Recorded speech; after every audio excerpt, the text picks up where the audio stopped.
Could you just speak up a little bit? Yeah, sorry. About the missile defense system that you were talking about at the end. And because so here at SOAS, Campaign for Nuclear Disarmament, we try to raise awareness about nuclear weapons and nuclear power, but it's really difficult to impress upon students the fact that, nuclear weapons are not just, we try to argue it as a Cold War relic, but that the fact is that they're still part of the US's foreign policy, and there's still very much like the potential of being used. And is that correct? Because a common argument that we face is that nobody will ever use them. They're just there for a deterrent. But if the US is, in fact, encircling Russia and China with these missile defense system. Yeah. Would you say that they are still, is nuclear war still being considered in the Pentagon? I would say yes, absolutely it is. And we have to remember that the United States is the only country that has ever actually used nuclear weapons on another people. Other countries have tested nuclear weapons, and that's certainly put radiation into the environment. But the United States is the only one that's ever dropped nuclear weapons on other people in Hiroshima and Nagasaki at the end of World War II. In fact, let me just say that when I went to Hiroshima and Nagasaki the first time in 1985, I heard the Habakasha, the survivors of the bombing, tell the stories that immediately after the bombing of Hiroshima and Nagasaki, the US military came in. They would not even allow the Red Cross to come in to treat the victims, the survivors. And in fact, the US military sent in radiological teams, and they removed the arms, the legs of people, both living and dead, and took them back to the United States for study. And so the Habakasha said, and I believe it's absolutely true, that it was that the bombing was ultimately two things. Number one, it was a lab test. It was a test of the effect of nuclear weapons on human beings. And so they took the specimens back to the US for study. That's number one. Number two, in the post-World War II climate, the United States wanted to show, particularly the Soviet Union at that time, its chief competitor, that the US was going to be the big daddy on the planet, and that we were going to be in charge, and that we would use nuclear weapons if anybody gets out of line. If anybody tries to stand up to the United States, we will use nuclear weapons. We've already done it in Hiroshima and Nagasaki. You better sit down and shut up. That was the message.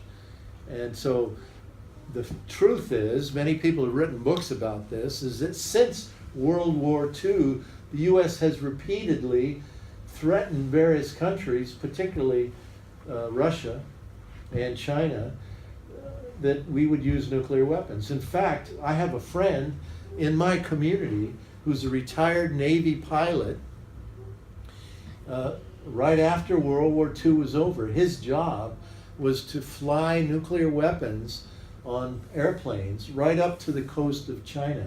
And he was assigned a Chinese city, and his job was that if he got the signal, fly the plane into China, drop a nuclear bomb on China. If China didn't do as they were told, all right? If they got out of line. And so I can promise you that if he was one pilot with one city's responsibility, that there were other pilots with other cities of both Russia and China on a daily basis. They were flying these missions. And so that is the loaded gun that's been held to the head of Russia and China for a long time. I was telling Dave today that I've been, since I started going to Korea, I've been trying to learn as much about US military policy history in Korea. And so during the Korean War, I learned that General MacArthur, General Douglas MacArthur, who was in charge of the Korean War for the United States, during that war, he sent US warplanes over the border of North Korea into Russia and bombed Vladivostok with conventional weapons, trying to get a reaction from the Russian government so that the US could then use that as an excuse to widen the war into Russia. And this has been reported by Peter Kuznick, a professor of history at American University, and Oliver Stone, the famous filmmaker. They recently wrote a book together and created a history series called The Untold History of the United States, yeah, foreign policy. So that's also online. So anyway, Dave put up a example of missile defense. And what you should know is that missile defense systems, there are different kinds of it. There are some of it that are GMD, ground-based missile defense, the ship-based. These are the Aegis destroyers made where I live in Maine. And so here you see a depiction after there's an initial attack on some country, Russia or China, they try to fire their retaliatory strike. And so all these missile defense systems then from various places try to pick off this retaliatory strike, giving the US a successful attack. At the Space Command, they annually computer war game, a first strike attack on Russia set in the year of 2016. And it doesn't mean they're going to do it next year, but they're practicing this. And how I learned about this is I read an article in the space industry publication called Aviation Week and Space Technology magazine a few years ago. They had an article about the war game and what was happening in the war game and all that kind of stuff. And so this is how we learned about it. So, and this is a missile defense agency, which is part of the Pentagon. They're in charge of missile defense. This is one of their documents that they've gotten put on. I'm sure it's on our website. You want to say anything more about it? No, but you can see how they're now, as the technology advances or moves on, advance may be the wrong term, but you can see they're wanting to use drones for part of that system.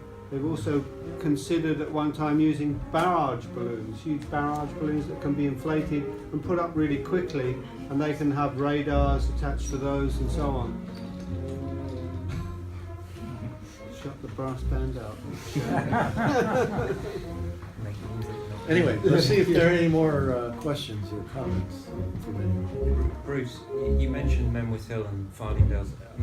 Have you any news on what's happening with RAF Kraken, which is, despite its name, of course, completely a US base? Because Congress has appropriated more than $400 million for a massive expansion and technological overhaul, and we suspect that the derelict base at Barford St John, which is about 5 miles away as the crow flies, which has had military bylaws I don't know if everybody can hear you in here. instituted around it. This is one US military base in Britain on the Northamptonshire-Oxfordshire border in Northamptonshire, which the US Congress has appropriated $400 million to massively expand and revitalise. We don't know exactly, obviously, what the specs for that are. About 5 miles away, there's a disused base, which we think they might expand into, called Barford St John, a Second World War base, which has had military bylaws instituted around it, which would indicate that they have plans for it. My understanding is that the $400 million appropriation in Congress is bogged down because certain congressmen want it spent elsewhere, but it's very much, as I understand it, also part of the missile defense scheme that you've outlined, apart from drone operations in this country too. I just wondered if you knew any more, or heard any more, or if it is still bogged down. As far as I know, it's still bogged down, but actually Bruce and I are going there on, what day? Saturday. We're going to meet up with the local campaigns there, Oxford CND, and also Paul Mobbs. Have you heard of Paul Mobbs? Paul. He's written about Croughton. and knows quite a lot about it. So, and also Barford St John. I think we're going to, if we've got time, we'll visit that too. But Menwith Hill, which Bruce mentioned, has actually reduced its size. It's not reduced its importance. It's still a spy base. It intercepts all kinds of electronic communication through Europe and the UK in particular, and passes it on to the States, anything useful or they think might be useful onto the States. And it's expanding still, but the number of personnel have dropped considerably. They've even closed a burger bar in the base, so that shows how important that is. And they've closed schools and all kinds of other housing and so on. So they've reduced by about a half the number of people there, American people that were there. And we think that they're going to Crown. That's what we think is happening. And Menwith Hill is becoming more automated. So it's not like it's not doing anything or not, it's doing less. It's just it's more automated, so they can use less personnel. And I guess when they've established Croughton to do whatever it is they want to do there, they'll probably cut down on the personnel there too, because personnel are expensive, whereas the technology is eventually becomes cheaper. So we're not quite sure about what I don't know whether it's anything specifically directly towards missile defence. But then I think, as Bruce has pointed out, all of these systems that forms the US military space technology around the world are all connected. They're all part of the same big kind of thing. So missile defence is part of it, but also so is surveillance, so are drones, so are all the other things that are associated with the satellite technology. So eventually there will be kind of, they are connected, even if they might not be performing a specific role on missile defence. They'll certainly be important for this kind of idea of a global strike that the US has. Can you show pictures of Menwith Hill and Filingdales up here? Yeah. I think it'd be important for you to see how, just up in Yorkshire, these two bases, and maybe Croughton if you can too. But this is what we're trying to do in the global network. We're trying to show how these various bases, whether it's Jeju or Menwith Hill up in, this is Menwith Hill up in Yorkshire. There are 30 or 33 of these are called radomes. Yeah. Each of those radomes contains a satellite dish. It communicates with a different satellite. Some of them are the NSA's own satellites, just relaying information down to the Earth. Others are intercepting microwave communications from other countries. Not only are there satellites, there's also a cable that goes into the base that's connected to the GPO cable of Britain. Britain has a kind of like a backbone of communications down the country, which is linked to every kind of electronic communication in the country and also in Europe. So they have a direct line into that now as well. They say it's all outward going traffic, but it's also inward. So that's Menwith Hill. If you get a chance to go there, let us know up in Yorkshire. We'll take you around the base. We have a little map of the base and what's going on there. This is Filingdales. See how easy it is to get pictures. You just put in the name and there. This is what it used to be like. It used to be 3 of those radomes with radar dishes inside them as an early warning system.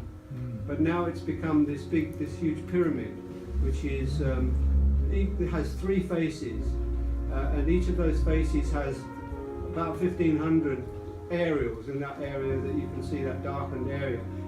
That's a darkened area of thousands of aerials sticking out. And there's a radar beam that comes from each of those 3 faces and swings round. They can swing it round, they can move it because they can change the phase between the different aerials that are forming that array and therefore bend the beam that way. So it has a 360-degree coverage out to about 3,000 nautical miles beyond the Earth's surface. So they can detect and track. Also now it tracks. Before it was just an early warning. Now it tracks these missiles as well, or could track a missile. It tracks satellites as part of its job. if a missile was coming in towards America, really this is for America, not the UK, although they say it's for the UK, it will be able to track a missile in its trajectory and pass that information on to the interceptors, perhaps aboard Aegis or wherever. What was the other place? Crown. Yeah, well, and what I wanted to say, you say there it says Royal Air Force. Well, this is just the same story as in Jeju Island, where they say this Navy base is being built by and for the South Korean government. Well, it's a lie. Just like these bases up in Yorkshire are not.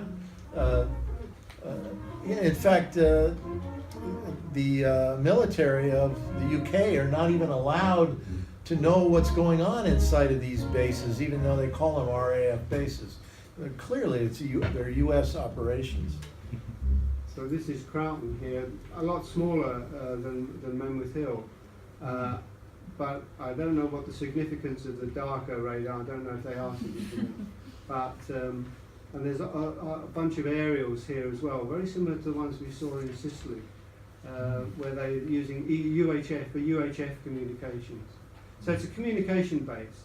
I think it's mainly, I don't know, I'm talking outside my knowledge here, but I believe it's probably linked with NATO, certainly with the US military, but I'm not sure exactly of its role. Paul Mobbs has written some information. If you look up Paul Mobbs, M-O-B-B-S, he's written some articles. He's got a good website. RAF Crown Watch. Right, RAF Crown Watch. But it's So, you know, the point for me is that no one place is any more important than the other, and no one campaign is any more or any less important than the other, because they all fit together. And we have to begin to see that as we support people on Jeju Island. We have to begin to see how they're, in a way, connected to what's happening right here in England at Menwith Hill and Croughton and Fylingdales, that it's all part of this U.S. global domination system. At the Space Command, in their headquarters, Air Force headquarters, Air Force Space Command headquarters, is in Colorado. Dave, can you also find the Master of Space picture? Yeah. Yeah. On their headquarters building, they have a logo over their doorway that reads Master of Space, and they wear it as a patch on their uniform. And on one of their planning documents called Vision for 2020 that was published some years ago, they talk about how the U.S. will control space, dominate space, deny other countries access to space, that we will be, the U.S. will be the master of space. There it is right there. Oh, yeah. So, I mean, you can't make this stuff up. It's crazy, it's unbelievable. But it all fits together. And so Jeju Island then becomes one operations base for this master of space, master of disaster, I like to call it. And one really important thing goes along with it. The Pentagon, the military, has been saying for some years that this entire space program, military space program, will be the largest industrial project in the history of the planet Earth. The largest one. Now, where are they going to get all the money to do that? Even in my country, they're getting rid of social progress. Austerity is a big-time issue in the United States. But even we can't pay for it ourselves. And so the U.S. is going to the allies, saying, cut your human needs programs, cut health care, cut education, cut this, cut that, and move the money into space stuff. Did you get that headline paper? Did you? Yeah. We saw downstairs. Oh. You have that with you? No. I do. I got it. We were just downstairs in the bar waiting to come up here, and we found this newspaper. I just want to share with you, just to show you how it works. You probably see it all the time. City AM, right? You know this? Well, look at the headline here. Britain's space race worth $40 billion. And basically, the article is saying we've got to, Britain's got to put more money into this stuff, okay? Well, guess why? Because it's part of the U.S. program. Everything the Pentagon says to all the allies, everything has to be interoperable. That means that whatever Britain does in space has to fit into the existing US program, all right? Which means that who will control it? Who has all the satellites? Who has all these downlink, they call them downlink stations, ground stations all over the planet? Who has that? Who controls all that? And so when some country becomes a partner in this, it has to be interoperable with the US system, which means the guy at the top running the satellites, running the ground stations, controls the entire mechanism, controls the entire thing. And so the way the US is paying for this now is get the allies to increase austerity at home, put more money into the program, and then we'll control the planet. On behalf of who? On behalf of who? Go ahead. No, I saw the hand. On behalf of who? Who does no, this benefit? Exactly. Corporate Yeah, capitalism. yeah, but if it's just for a couple people, then what's the point of doing it? I don't understand. It's in itself a means of corporate control, because you can only get most of this kit and gear from US corporations Yeah, but or now it's US going- subsidiaries, but in itself it protects US and Western corporations. So it's a double corporation, around the world. you know, protection racket, if you like. Yeah. Sorry, can I ask you a question? Yeah. Is there any real threat from North Can you speak Korea? up? I can't hear you. Is there any real threat from North Korea? Any real threat Yeah, from because North all this Korea? is based in North Korea. That's my first question. And the second question is, I know we don't live in an ideal world, but the Chinese were not making the same to the Vietnamese and the Filipinos, bullying them. I remember the Chinese Navy destroyed the Vietnamese Navy some years ago. There was some dispute of Iceland. And now in this Brighton Island, I know the Filipinos say it's their islands, and the Chinese say, well, we don't care, we build there. Because the Filipinos and the Vietnamese don't have this. It's not the Chinese, maybe we'll take them more seriously. It's not the big one bullying to the smaller one, like the Americans to the Chinese, but the Chinese do the same to the Vietnamese and the Filipinos. Well, let me see if I can answer those questions. First of all, North Korea. I won't tell you what I think is North Korea a threat. I'll tell you what the American military says. Some years ago, North Korea launched a rocket. It's not illegal in this world to launch a rocket. Any country that wants to launch a rocket is allowed to do that. As long as you don't attack somebody with it, right? Something that the United States does routinely, by the way. North Korea blew up a South Korean ship some years ago. That was charged that they did. Yes, it was charged that they did. But let me continue to answer your question. North Korea launched a rocket, and I read in the industry, space industry publications that are talking to the military, talking to the other industry people. They said the following. You know what? They said, we can see this North Korean rocket better than the North Koreans can. They can't identify really where it's going because they don't have the space satellites. They don't have the ground stations all over the world that we do. So they launch a rocket. It's kind of like somebody in my country on the 4th of July, when they shoot off the fireworks. You launch the fireworks, but you're not really sure where it's going to go. It's just going to go somewhere. And that's about where North Korea is, because they don't have the money nor the technology to really see. They don't have the eyes in the sky to see where it's going and to help direct it. Remember that when a rocket is launched, it's directed by the satellite signals bouncing on and off the downlink stations. That's how you get it to the target. North Korea doesn't have that. And so the Americans military were laughing at the North Koreans, but this was in the in like the club, you know, it was like in the magazine of the club, the industry publications. That was never printed, of course, in any of the New York Times or the Washington Post or any of the London papers or the Paris papers or anything else, who were all screaming headlines, "Oh my God, North Korea is going to attack the United States. Oh my God." So my own personal opinion is North Korea is a pipsqueak.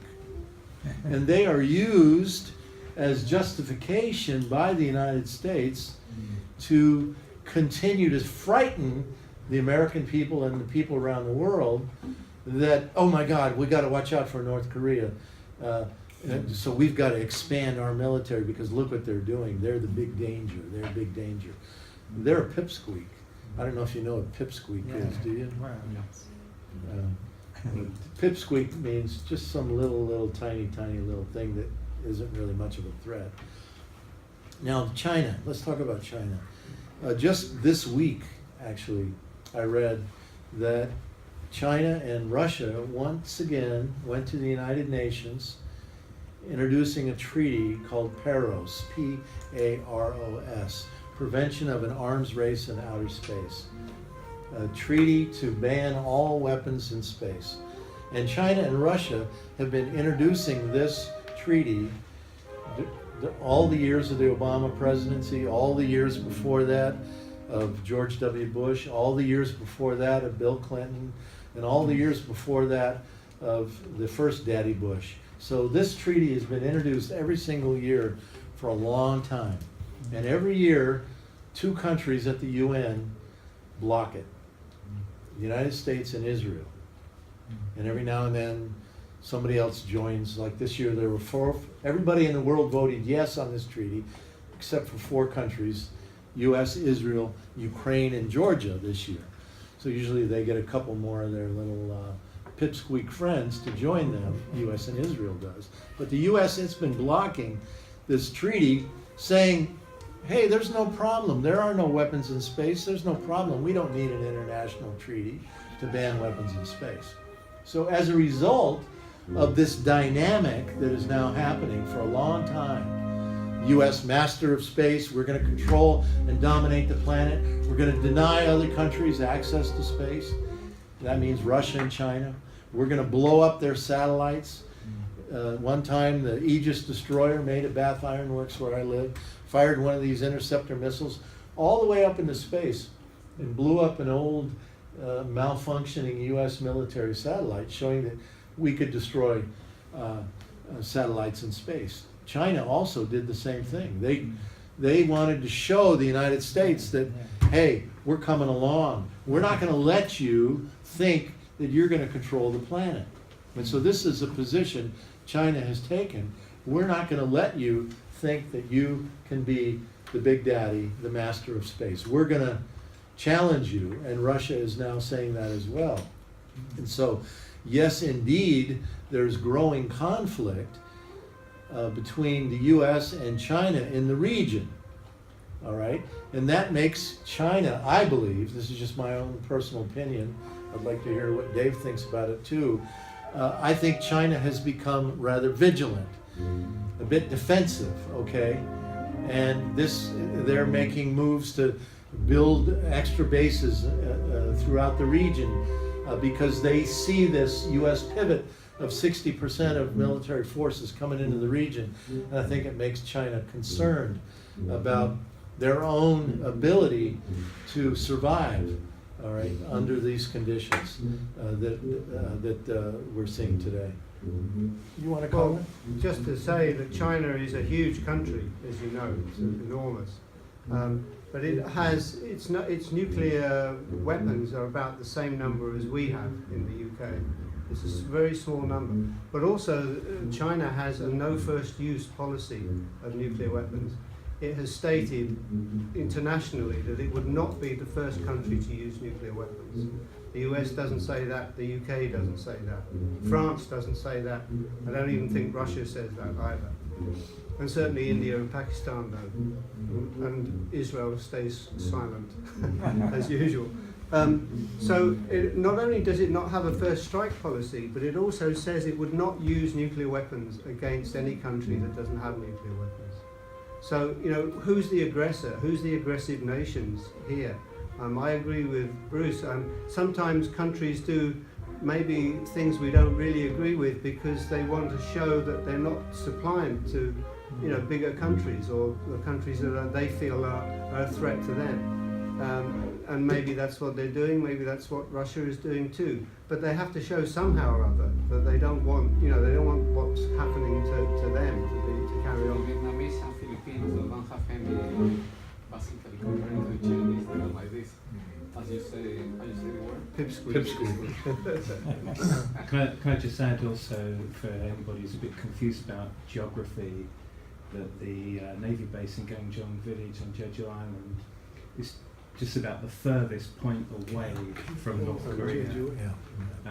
So arguably North Korea is South Korea's biggest security problem, but this is on the south of the island that's on the south coast.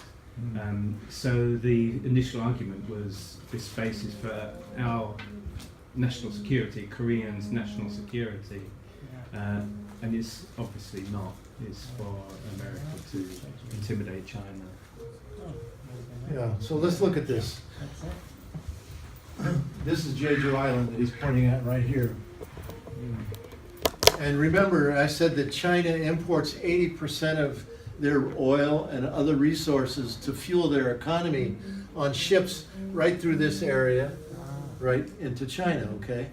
And so now remember that the U.S. is pivoting 60% of its military forces, Army, Navy, Air Force, Marines, into the region and building a base here on Jeju Island, which I basically see as the sort of front gate, all right, and this is the Yellow Sea here. So the front gate into the Yellow Sea, the U.S. will be able to essentially choke off China's importation of resources through this base and other bases in the region, not just Jeju. This is Okinawa down here, isn't it? Yeah, here's Okinawa, exactly. So, so essentially the way I see it is the U.S. is putting a gun to the head of China saying, we are going to control the keys to your economic engine. And you're going to do as we say, otherwise we've now developed the capability to choke off your importation. So what has China done in response? Can you give me a Russia-China view? Any chance of that? A Russia-China view? Yeah, Russia-China. This is Russia here? Yeah, I'm talking about the broader view of Russia and China together. Yeah. Yeah, go this way a little bit. Go this way. That's good. That's good. Okay. All right. So what China and Russia are now doing, they're building a pipeline all the way across, because Russia has the world's largest supply of natural gas. And so Russia and China are building a pipeline all the way across this landmass to China, so that China is not so vulnerable to a Navy blockade. Now imagine what that's going to cost. It's going to cost a lot of money to do that. But this is their solution, trying to create a peaceful, if you will, I believe, a peaceful alternative. It's kind of like a chess game, and they've made a counter move. U.S. is going to try to block us, so, okay, we're going to do this thing. It's going to be expensive, but, you know, what's the U.S. going to do? Go up and bomb it? You know what I mean? So that's the counter move by Russia and China. All right? So this is a big game going on right now, and poor little Jeju Island down here is suddenly right in the middle of this big, big game that's being played. That's and this village is being destroyed so the U.S. can play this game of chess. Bruce, of course, it's not presented like that in South Korea, and in this country and in South Korea, traditionally we regard America as an ally, and it's just unquestioned that America is kind and protecting us because they just love to protect people, and we found it quite difficult to talk to young Korean people because they brought up that America's protecting us. Whatever they do, it must be for our good. What do you say to people with that, who've grown up with that attitude that, hey, that's our allies, so whatever they do is good? Well, number one, I could be sympathetic towards them because I remember I was one of them too. I was a young boy who grew up living on the military bases, going to the military-run schools, brainwashed by this military agenda, this military program.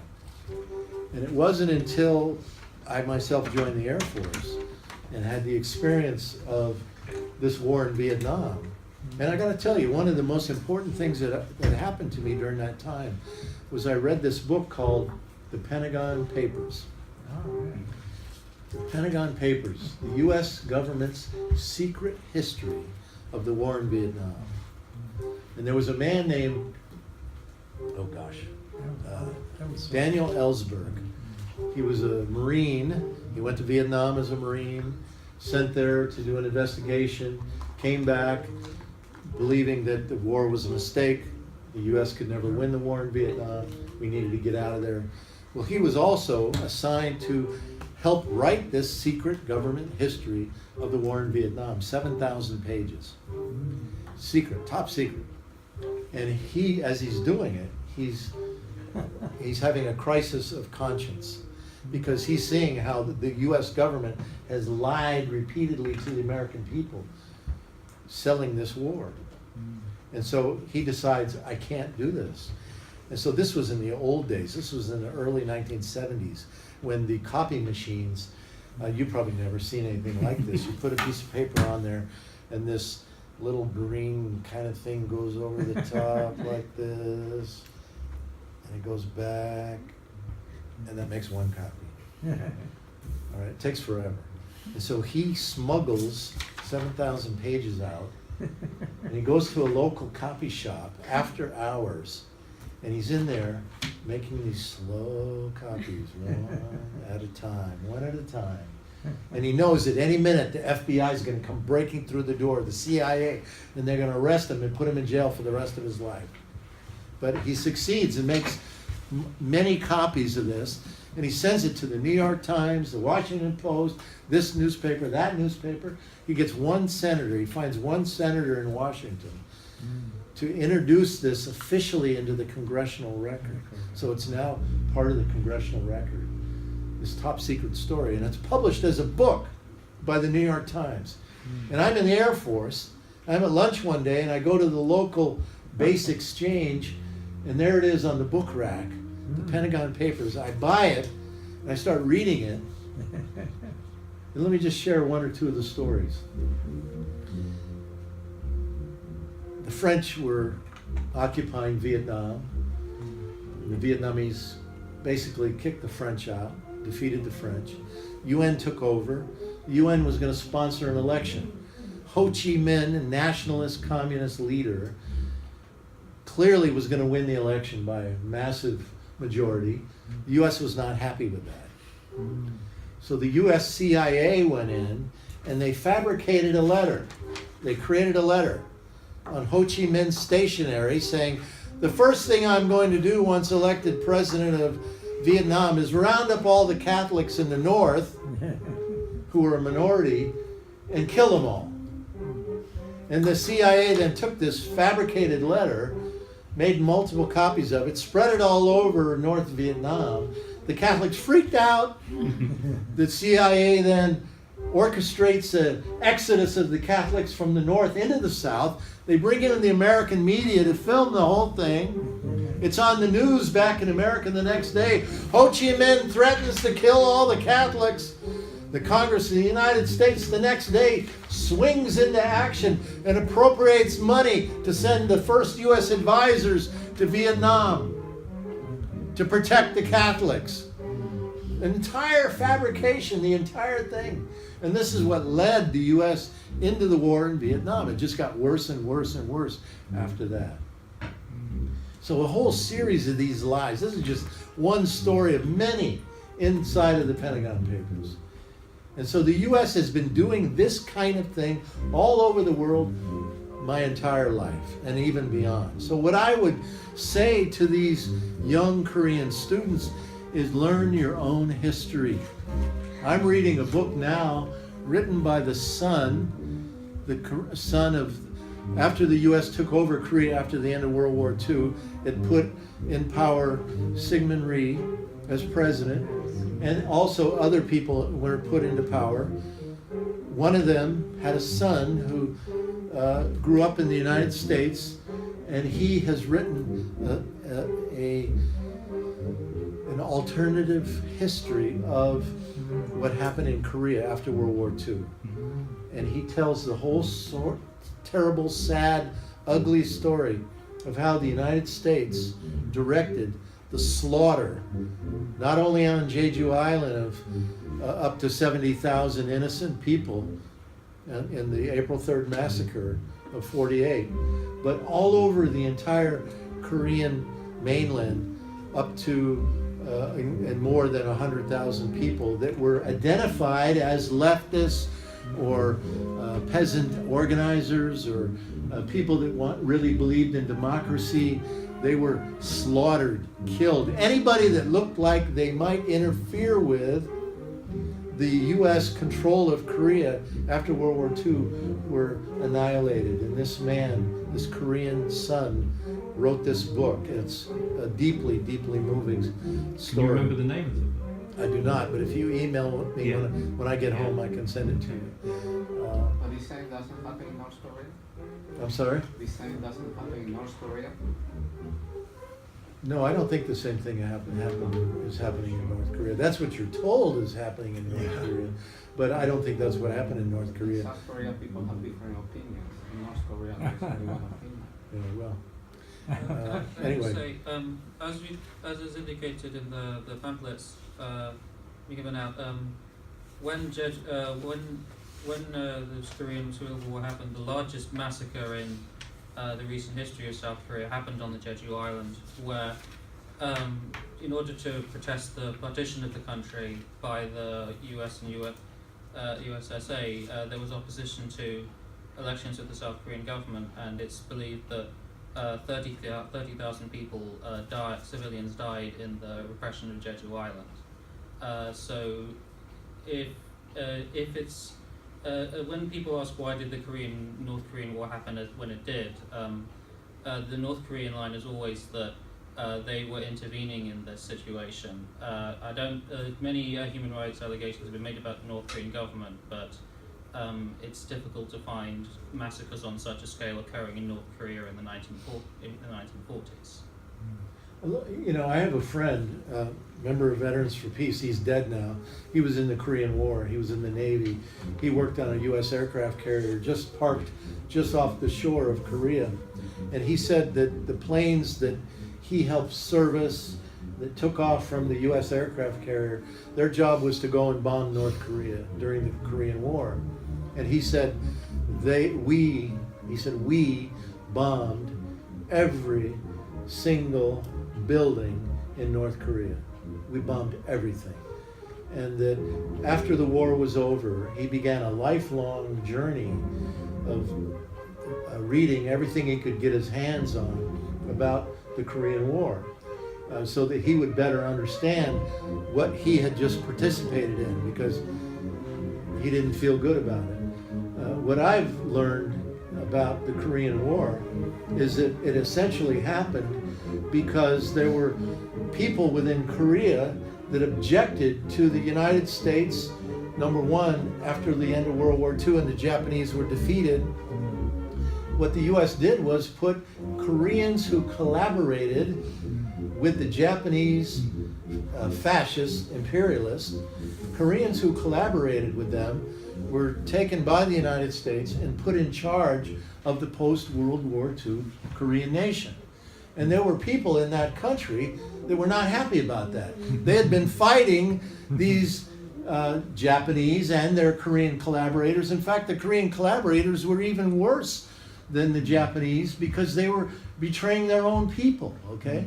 And so this is what led to the Korean War. People that fought against these collaborators, essentially the United States continued the Japanese occupation under a different flag, under a different name, but it was the same Koreans, Sigmund Rhee and others, that were running the country and for the same policy. And to this day then, with a very few exceptions along the way, there's been a string of Korean dictatorships, including current President Park's father, who was a brutal dictator for many years. And now she's carrying on some of the worst policies. In fact, just last weekend, there was massive labor protests all over Korea because President Park's policies, anti-labor policies, are out to destroy the unions. She sent in the police to raid the union halls to try to arrest the leaders of unions, and they had to fight to keep the police out of their union halls so that they wouldn't be arrested. So the fact of the matter is, I believe that North Korea was put in a position where they were isolated and had to defend themselves. The war is never over. The war is still officially on. There's never been a treaty signed in Korea. It's a ceasefire, an armistice. But the war, is, as far as the United States is concerned, is still on. And the U.S. has military war games with the South Korean military all the time. I've been there, right up to the border of North Korea. I've seen where the U.S. war games are going right up to the border. And does North Korea know that, are they coming this time or not? Is this just a war game, or are they actually coming this time? Well, but the United States would never invade North Korea, would they? Just like they never invaded Iraq. They never invaded Libya. They never invaded Afghanistan. Of course, no, I'm being cynical and satirical here. Why hasn't it happened yet? Why has no country invaded North Korea in the name of human rights and democracy? Why hasn't it happened yet? Because they need enemies. It justifies this They kind of need thing. enemies in the Have to region. find another one. To justify this level of military spending and investment, you always need enemies that may not be a serious threat, but are basically can be built up to a serious enough threat in a client media. They could have taken them down years ago. I think also more than once there have been significant inroads made into repatriation, getting the two Koreas to communicate together and exchange families across the border. I mean, that was almost, that was going quite well. But it doesn't suit the US for that kind of thing to progress. So they don't allow it, basically. They put some barriers in the way, somehow or other, whether it's subterfuge or whatever. If you look at Afghanistan, for example, and look at Libya today, Libya is a mess. U.S. and NATO are creating a mess in Syria. They created a mess in Afghanistan. Obama just announced a couple of weeks ago that we're not bringing our troops home from Afghanistan. We're going to leave them there basically permanently. Okay, why do they keep doing this? Why do they keep doing this? Look at the map. Dave, can you move that over a little more this way? We want to look at Iran, and we want to look at how the U.S. is encircling Iran today. Geopolitical incident. So, one of U.S. goals, okay, that's Masters of the perfect. universe. U.S. invades Iraq. U.S. is now trying to take down Syria, right? Yeah. Saudi Arabia is helping to fund ISIS, by the way. You should know that. As is Turkey, all right, as is the United States. And the real prize here is Iran. The United States, they took down Libya, which has the largest supply of oil on the African continent. Libya was taken down. It's chaos today. Okay? And there's chaos in Afghanistan. And now we can't leave, by the way. We can't leave because it's so chaotic. All right? And so we can't leave here. We can't leave there. We're making a mess there. Iran is being surrounded. The United States wants to take down Iran too. They got oil, and the U.S. wants to take them down. And then look at the proximity of Russia right here in this region. All right, U.S. has now created a massive mess in Ukraine. A war is going on right on the Russian border. Chaos is being created there, and so the ultimate goal then is regime change in Russia. Can you just bring this down now, and let's look at the Arctic Sea on the... Because of climate change, the Arctic Ocean is melting, as you know.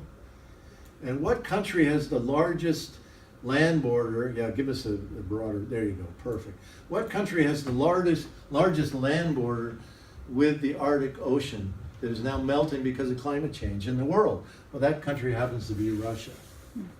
Well, there's an organization called Stratfor in the United States. It's called the private CIA.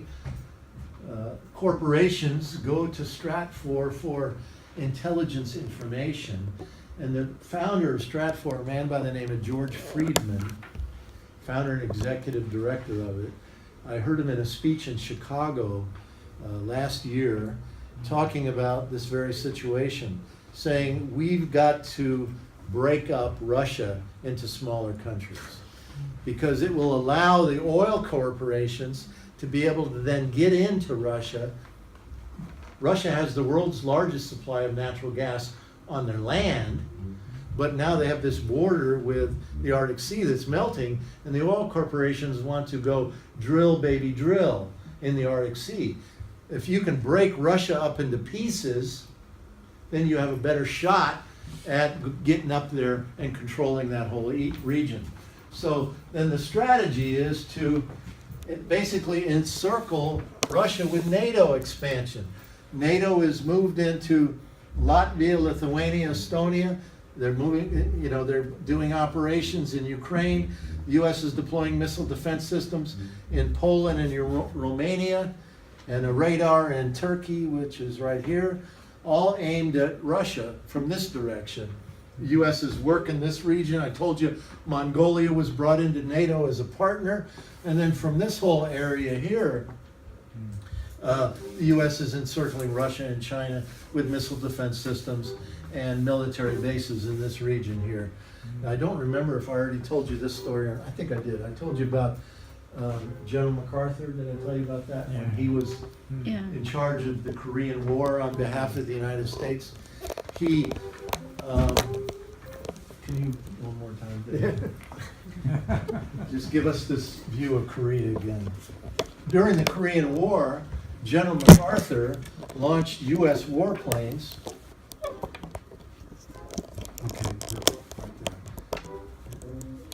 Out beyond the North Korean border into Russia, right here.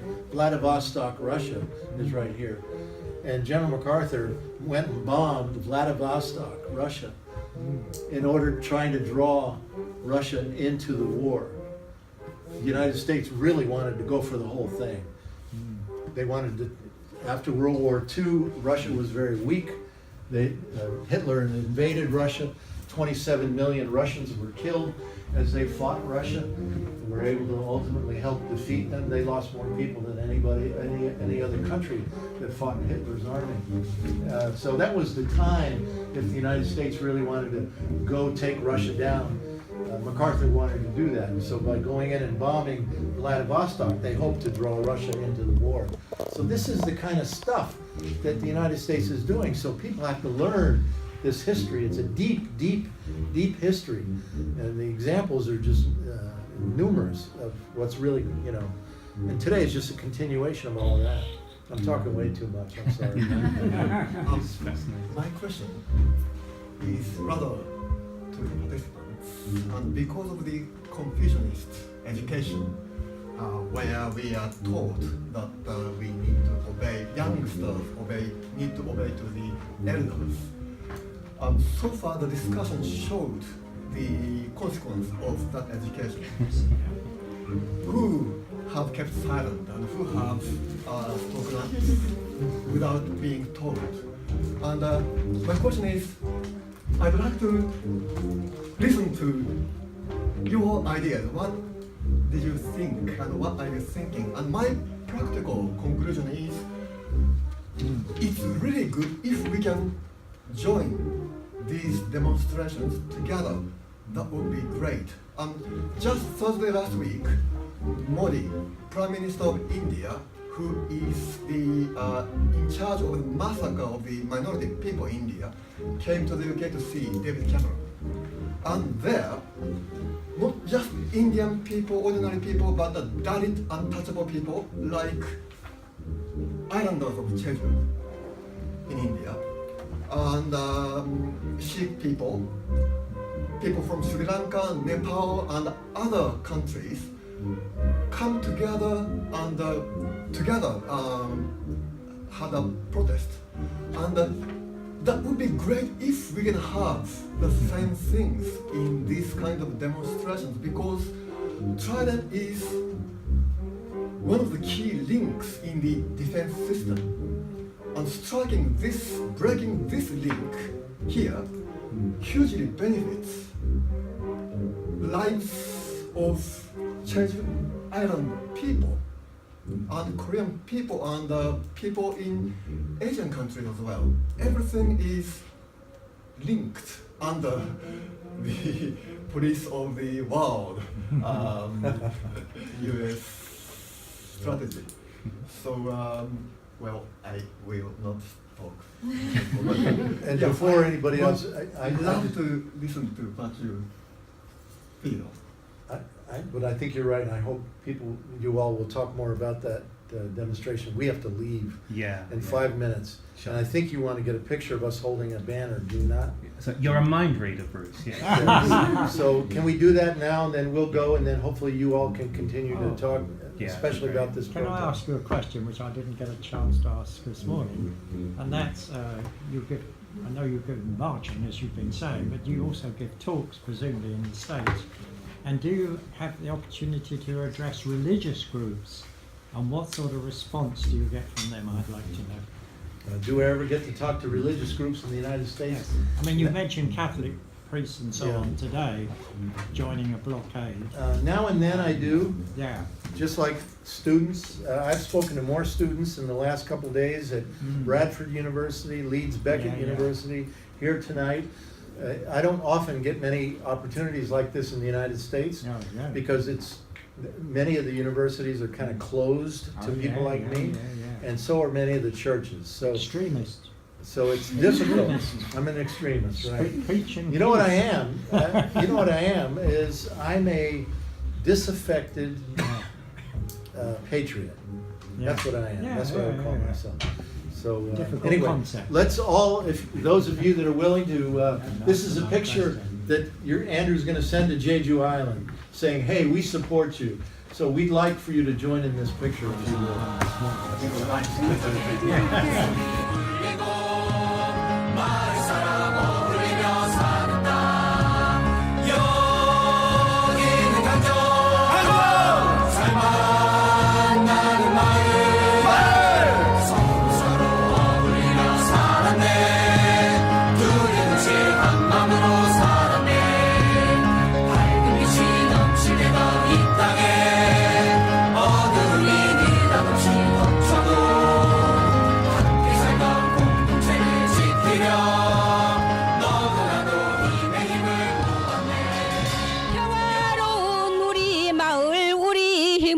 지켜내요. 해군기지 몰아내요. 생명평화 만들어보자. 자손만대 길이길이 후손에게 물려주세. 우리 모두 힘을 합청 우리